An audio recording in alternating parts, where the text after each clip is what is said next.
Hey guys, Mr. Ridgway here, and so for our lesson today, you can see we're going to be dealing, based off the title, with strategic studying, savvy Sumerians, and clutch cuneiform. Go ahead, get your warm-up done. It's pretty straightforward. I just want to know what kind of studying you've done in the past. When you're ready, you can move on with me to the next part of the video.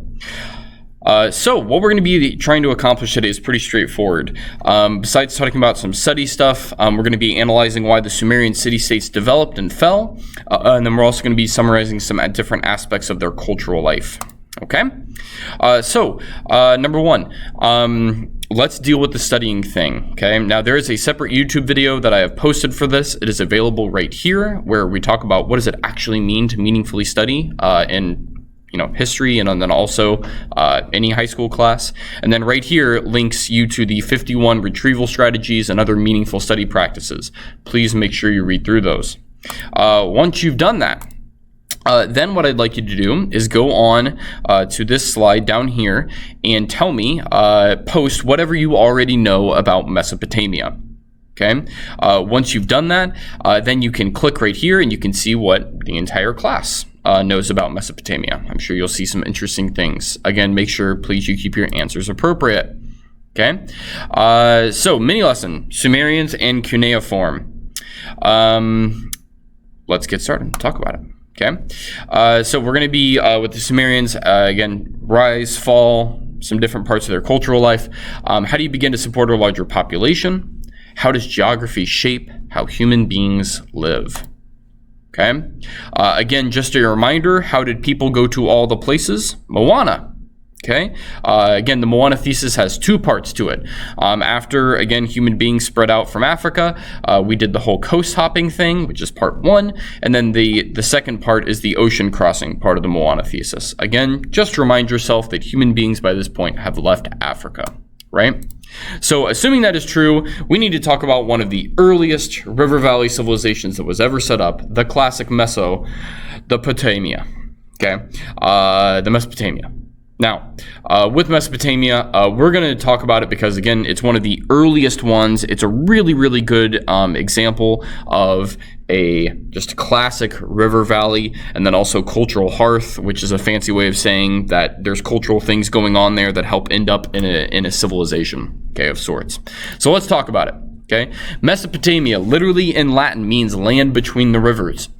Okay, it's between two rivers, the Tigris and the Euphrates, which is in, today would be Iraq. Now, it is not pronounced Tigris and the Euphrates, as I had one student one year pronounce it. No, the Tigris and the Euphrates.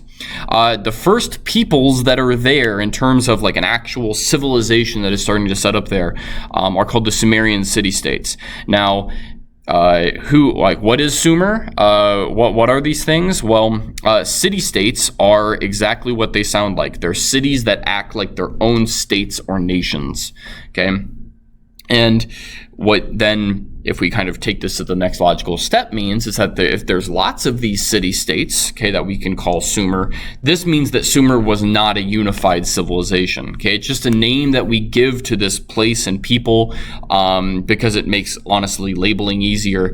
And these city-states did not always get along. Okay, they're not going to always be friends with each other.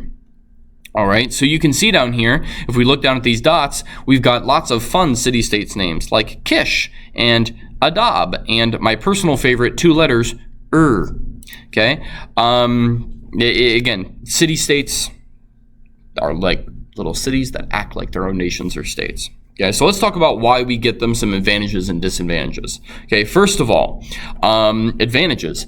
Why is it there? Because those two rivers flood every single spring and they bring down soil that's amazing for farming. And again, farming is the reason why we have civilizations. Sumer is also at a crossroads, which gives it good access to lots of different people, places, and things for trade. The other thing is that because those rivers flood every single spring, that puts a lot of geographic challenges on the people that live there. And with those geographic challenges, trying to figure out, for example, like how do I properly irrigate my fields, that's going to lead to having, well, at least you have to have a complex government to deal with those things, because nobody, digs a ditch willingly, right? Which means somebody's got to be in charge, which automatically means we have governments there of different, people of different positions of power. Now, what are the crops that they grew there? Things like wheat. Okay. Again, the farming is a big emphasis that we're going to keep coming back to again and again and again and again. What are the disadvantages of them? Okay, of being in the Sumerian city-states? Well, there's not really any natural barriers there. Okay, they're easily crossed. Which means, for example, it's easy to get invaded. Okay, again, they're at a crossroads. Okay, it's kind of a double-edged sword. The rivers can flood dangerously. The Tigris and Euphrates can be a little bit unpredictable.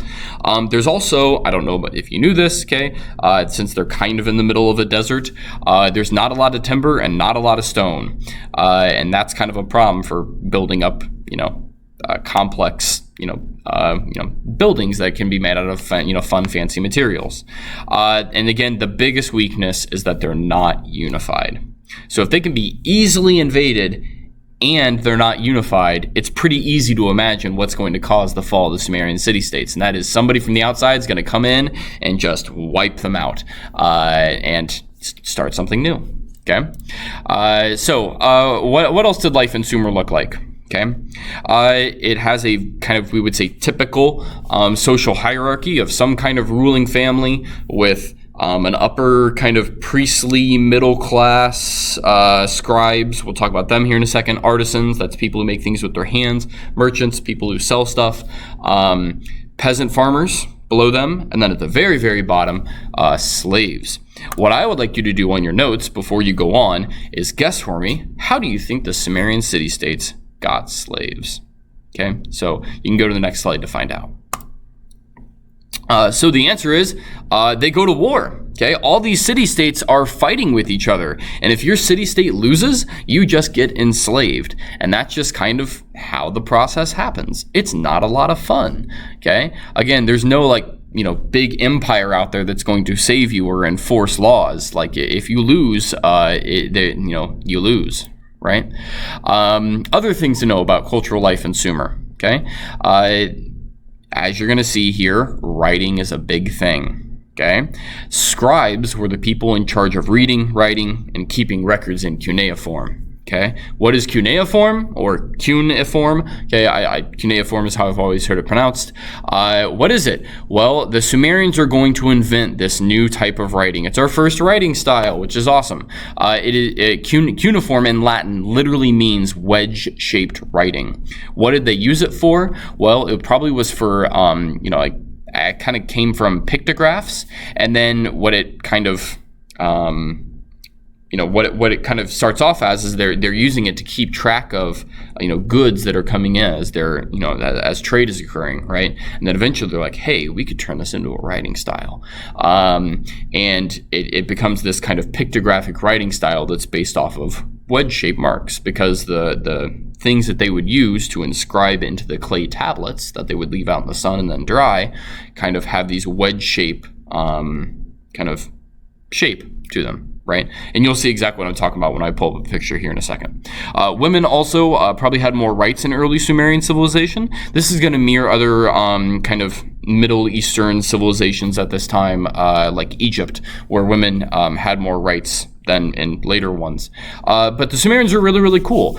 They come up with the 60-minute hour, 360 degrees for the circle, which means, they may have invented the wheel. Okay, we're not exactly sure. Now, here's a good example of cuneiform, and you can see exactly what I say about like the wedge-shaped marks there, is that part of that, the lines that they're pressing into the clay are thicker than other parts of it. Okay, we'll get a chance to play around with cuneiform here in a second. Other things to know. So yes, they're definitely technologically advanced. They have to deal with everything from flood control to, for example, like down there, building ziggurats where they would do their spiritual worshiping in. A ziggurat is a fancy name for a big temple.